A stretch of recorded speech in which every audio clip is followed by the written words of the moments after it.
Hola, toleleche, toleleche. Kunin at basahin, kunin at basahin. Ako po si Kuya Sam Pagaduan, ang inyong kasama sa ating lumalim at mamunga Gospel Reflection. Ngayon ay June 8, 2026. Ang mabuting balita ng Panginoon ayon kay San Mateo, chapter 5, verse 1 to 12. Noong panahong iyon, nang makita ni Jesus ang napakapal na tao, umahon siya sa bundok. Pagkaupo niya'y lumapit ang kanyang mga alagad at sila'y tinuruan niya ng ganito. Mapalad ang mga aba na walang inaasahan kundi ang Diyos, sapagkat makakasama sila sa kanyang kaharian. Mapalad ang mga nahahapis, sapagkat aaliwin sila ng Diyos. Mapalad ang mga mapagpakumbaba, sapagkat tatamuhin nila ang ipinangako ng Diyos. Mapalad ang mga nagmimiting makatupad sa kalooban ng Diyos, sapagkat ipagkakalob sa kanila ang kanilang minimiti. Mapalad ang mga mahabagin, sapagkat kahabagan sila ng Diyos. Mapalad ang mga may malinis na puso, sapagkat makikita nila ang Diyos. Mapalad ang mga gumagawa ng daan sa ipagkakasundo, sapagkat sila ituturing ng Diyos ng mga anak niya. Mapalad ang mga pinag-uusig dahil sa kanilang pagsunod sa kalooban ng Diyos, sapagkat makakasama sila sa kanyang kaharian. Mapalad kayo kapag dahil sa akin inaalimura kayo ng mga tao, pinag-uusig at pinagwiwika ng lahat ng uri ng kasamaan na pawang kasinungalingan. Magdiwang kayo at magalak, sapagkat malaki ang inyong gantimpala sa langit. Gayun din ang ginawa ng mga tao sa mga propetang nauna sa inyo. Ang mabuting balita ng Panginoon. Pinupuri ka namin, Panginoong Hesukristo. Happy Monday morning po sa inyong lahat. Yung gospel natin ngayon, ito'y pamilyar na sa atin.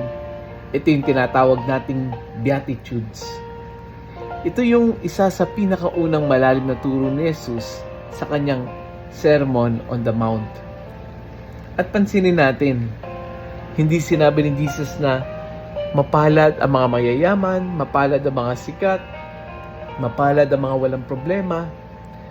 Kung hindi, ang binanggit niya ay ang tunay na mapalad o yung tunay na blessed ay yung puring spirit, marunong umiyak, maamo, naghahangad ng katwiran, yung mahabagin, yung may malinis na puso, yung gumagawa ng kapayapaan, yung mga inuusig dahil pinaninindigan nila, pinaglalaban nila yung tama.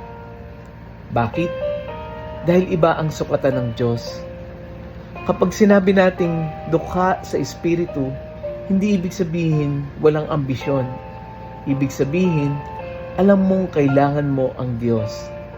Kapag sinabi nagdadalamhati, hindi ibig sabihin blessed yung mga nalulungkot. Ibig sabihin, sila'y may pag-asa na ang Diyos ay kasama nila sa pagdurusa. At kapag sinabi nating maamo, hindi ibig sabihin mahina. Ibig sabihin nun, sila'y mga taong may lakas kontrolin yung sarili nila. At kapag sinabing mapalad ang mga inuusig, hindi dahil gusto ng Diyos na masaktan ka, kundi dahil minsan, sa paggawa ng tama, ito ay may kasamang sakripisyo. Kung tutusin, marami sa atin ay may maling akala sa interpretation ng blessing. Akala natin yung mga blessed ay yung mga taong walang problema. Yung blessed, yung kapag smooth ang lahat. Yung blessed, sila yung kapag nagdarasal, sinasagot agad. At kung ikaw ay umiiyak, naku, hindi ka blessed. Kapag ikaw ay nahihirapan, naku, hindi ka blessed. Kapag mabagal yung takbo ng buhay mo, naku, hindi ka blessed. Kundi pinapakita lang dito na kung may mga ganong sitwasyon, baka tayo yung nasa bundok ng Beatitudes. Na kaya pala, ganitong nangyayari sa atin ay tinuturuan tayo ni Lord ng mas malalim na klase ng pagpapala. Kaya kung ikaw ang tatanungin ko ngayon, sa tingin mo, ano ang definition mo ng blessing? Yung maraming meron o yung maraming paniniwala sa Diyos? Kasi sa dulo, ang tunay na pagpapala ay hindi kung gaano karami ang hawak mo. Kung hindi, ang tunay na pagpapala ay kung gaano kalalim ang paghawak mo sa Diyos.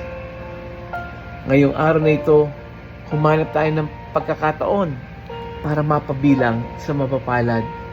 Magpakita ng habag, ng kabutihan, ng pagiging maamo. Lord, maraming beses hinahanap ka namin. Hinahanap namin ang pagpapala sa maling lugar. Hinahanap namin ang pagiging blessed sa anyo ng tagumpay, ng security at pagkilala. Pero ngayong araw na ito, Panginoon, itinuturo mo ang tunay na pagpapala ay ang mamuhay na kasama ka. Kapag kami ay umiiyak, samahan mo kami. Kapag kami ay nanghihina, palakasin mo kami. Kapag kami ay gumagawa ng tama, bigyan mo kami ng tapang. At turuan mo kaming maging mapagpakumbaba, mahabagin at mapagmahal. Naway lumalim ang aming pananampalataya at mamunga ang aming buhay. Amen. Friends, may kakilala ka bang pakiramdam niya ay hindi siya blessed dahil maraming problema? Baka meron kang mga kaibigan na pagod na at nawawalan ng pag-asa. I-share natin yung audio gospel na ito. I-share natin ito sa ating mga GC, sa ating mga kaibigan, kamag-anak, kakilala, sa ating mga classmates, sa ating mga special someone, sa ating kapamilya.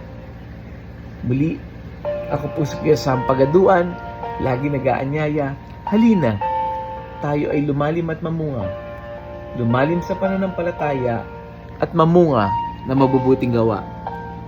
God bless us all.